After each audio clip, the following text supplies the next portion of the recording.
What is going on, everybody? Back at it again with another video. And today I'm going to be talking about a little bit what I want to happen with the Eagles, what do I expect, and what happened yesterday that I missed because I didn't get a chance to record. So basically what happened yesterday, sucked. It really did suck. The Eagles, if you haven't heard already, released safety Malcolm Jenkins, who has been the leader since 2014 on the defensive side. He's been a Pro Bowler 3 times. He's obviously a Super Bowl champion. And it was just actually announced that he is going back to the New Orleans Saints. Don't know what the deal is or anything like that. But, it sucks to lose a leader like Malcolm Jenkins, who's been such a big part of this team's success for years now. I mean, it really has been years. Since 2014, he really took over, and he's been almost dominant every year. Like, he's been just he's just been a force to be reckoned with. And, he's getting up there in age, but I don't know. I would have given him a contract. I would have reconstructed his contract, but Howie obviously sees something different, and I'm still waiting for that splash that Howie Roseman is capable of doing. But it does suck to lose Malcolm Jenkins right now, especially because we really don't have a safety. They did, however, re-sign Jalen Mills, and they do want him to play safety. They want him to take over for Malcolm Jenkins in that free safety position. And I don't really know how that's going to, or that strong safety position, but I don't really know how that's going to work. Jalen Mills has been a corner, basically, literally his entire career with the Eagles. And, it's going to be tough, obviously, to, get him to play the position as well as Malcolm Jenkins did. But there's also guys like Rodney Mcleod that just got re-signed yesterday who, he's been a big piece, but he also did get burnt on a lot of deep balls, big plays last season. And, it's just hard to realize that or even think that Malcolm Jenkins isn't going to be on the team next season because he really has been such a good leader on this team. And he's been a leader since he's been on the team. And it sucks. I mean, there's really nothing you can do about it. They obviously want to get a lot younger.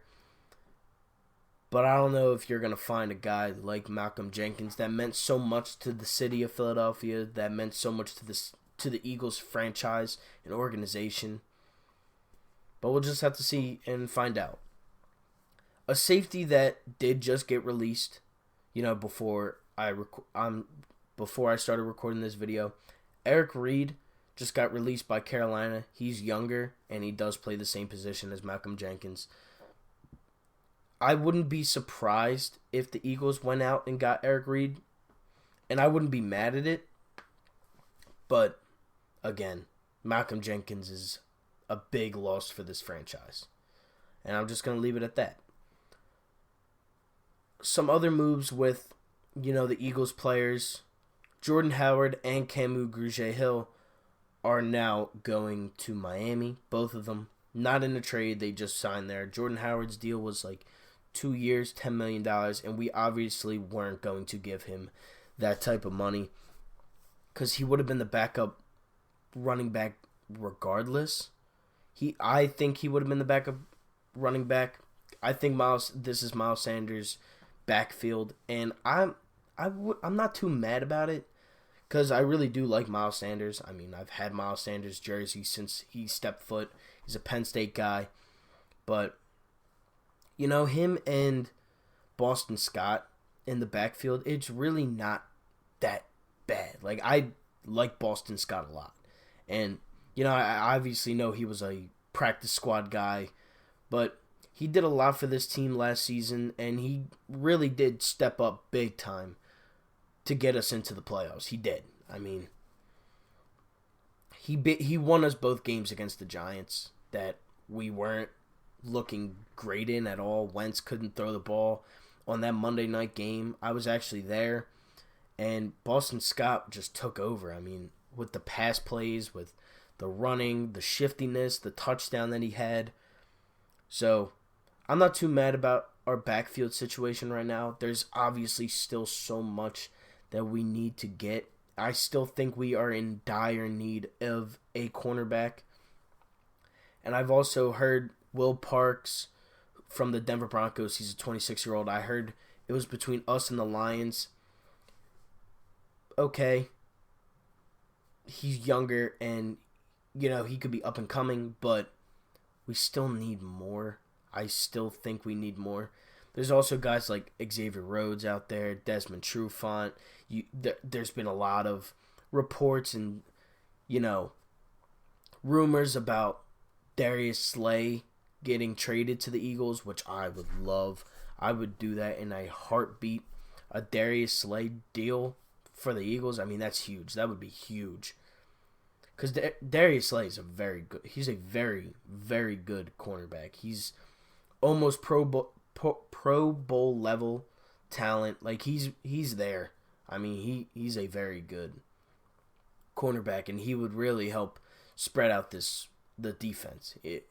I believe so anyways. So around the division, 3 Cowboys went to the Las Vegas Raiders yesterday. Jason Witten, Jeff Heath, and Malik Collins, they all went to the Raiders. I don't know why. The Raiders have been signing like veteran players or like under the radar type guys. Like they just signed Corey Littleton yesterday. They signed Witten, Heath, and Collins, obviously.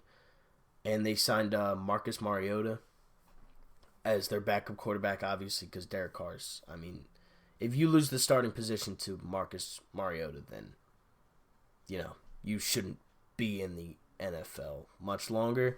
Because I don't think, and I never did think Marcus Mariota was a good quarterback. I just didn't think that. I think it was really the Chip Kelly system that he played in college that really helped his career, take off and become that number 2 overall pick. But, it's whatever. I mean, obviously I think he has like arthritis in like 3 of his fingers. He can't like feel any of his hand, like his left hand or something like that. There's a lot of problems with Marcus Mariota's career, but it's whatever at this point. It's not bothering me in any ways. Gerald McCoy, obviously he used to be an absolute unit for the Tampa Bay Buccaneers.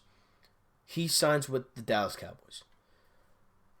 I'm not too worried about Gerald McCoy, though, because of our offensive line.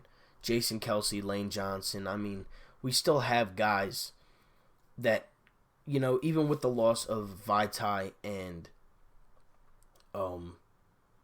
Jason Peters, we still have a good enough line to stop defensive linemen from getting to Wentz, and I think Wentz is shifty enough and can move out of the pocket enough to escape from an older guy like Gerald McCoy. But, it's in the division, so we always got to keep an eye on, teams within the division. Also, Thomas Davis signs with the Redskins. He's like 40 years old. I don't even know how he's still playing in the NFL. He was with Carolina, obviously, almost his entire career. Went to the Chargers last season, and then now he's in Washington. So that's basically it around the division from what I've heard of right now. Around the NFL, Tom Brady announces he will be going to the Tampa Bay Buccaneers. Now, that is a very smart decision, I think, for him, because you look at their weapons, O.J. Howard, Mike Evans, and Chris Godwin.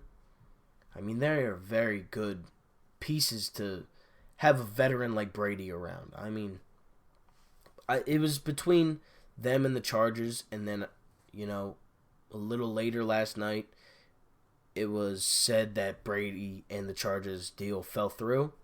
So, Brady is going to the Tampa Bay Buccaneers. The Super Bowl is in Tampa Bay this season. Who knows what that means? I mean, Brady's obviously old. He's like 42, I'm pretty sure. 42, 43. So his deal's worth $30 million a year. There was no way the Patriots were giving Brady $30 million a year. There just wasn't. And I don't really blame them. I wouldn't give a 40-year-old $30 million a year. But when you have a franchise like the Chargers and when you have a franchise like the Tampa Bay Buccaneers, you know, they're good and they have young pieces, but they don't have success like the Patriots did for 20 years. Basically, like literally my whole life, Brady has had success in the NFL. So a little culture change and, you know, getting some weapons already put in place with you, you know, it's really a smart move for him. And he's getting paid. He's getting paid more money now than he is when he was in his prime, when he just won 3 Super Bowls of 4. So, you know, that's interesting to see. And obviously with the playoffs, we would see them if we got far enough. If we could see them. I'm not going to say we will. We could see them in the playoffs, whether it's the divisional round or the wild card or whatever it is. Other news, Gerald Casey was traded to the Denver Broncos. Not as big. He's kind of fallen off a little bit, I would say. But yeah, he's getting traded to Denver. So with the Eagles, you know, cornerback and wide receiver problems, and now the safety that they're missing, unless they do move Jalen Mills there, which I think would be dumb. I don't like that at all. But you know, Will Parks is obviously a guy that has been on the radar. Eric Reid, Darius Slay, guys that I've already mentioned in this video. And I would take them. I would. But I don't know who's going to step up as the leader for next season. Is it going to be Fletcher Cox? Is it going to be Rodney McLeod? Is he going to take the next step into, you know, he just got paid. He just got his contract reconstructed. Is he going to, you know, be the guy that Malcolm Jenkins was? And, you know, we're just going to have to wait and see. But, yeah, that's really it for this video. It sucks that Malcolm Jenkins left. It really put me in a bad mood yesterday. And it still kind of put me in a bad mood today. I mean, Malcolm Jenkins was the leader of the defense. I've said it multiple times in this video, and I've said it, you know, to multiple people through text yesterday. He's the leader, and it's going to be tough to find a replacement for him. And now that he's going back to the Saints, I mean, it's just awful because we would have to see them in the playoffs, most likely also. Maybe even in the wild card round. So, yeah, that's it for this video. Thank you all for watching. We are 5 away from 200. Keep, you know, liking, commenting, and subscribing. I also want to give a shout out to Philly 500, who gave me a shout out a couple days ago on his live stream. It was a very, you know, nice thing of him to do. And I think in the future, me and him are going to be doing some, you know, collabs or something like that. I've been talking to him through Twitter. He's a really cool dude. If you haven't already, go follow him, Philly.500. He's a real cool dude. One of the biggest Eagles fans I know. He has like 21,000 subscribers on YouTube. He goes live almost every day. Speaking of going live, I do think I'm going to try and go do a live stream either today or tomorrow. You know, just to get my name out there, just to, you know, talk to people, get your guys' opinions on the Eagles and on the coronavirus and Sixers, Eagles, Flyers, Phillies, like all that. So be on the lookout for that. Hit the bell, turn on post notifications, like, share, comment, and subscribe. And if there's any other big news, I will be back later today. Thank you all for watching. I'm out. Peace.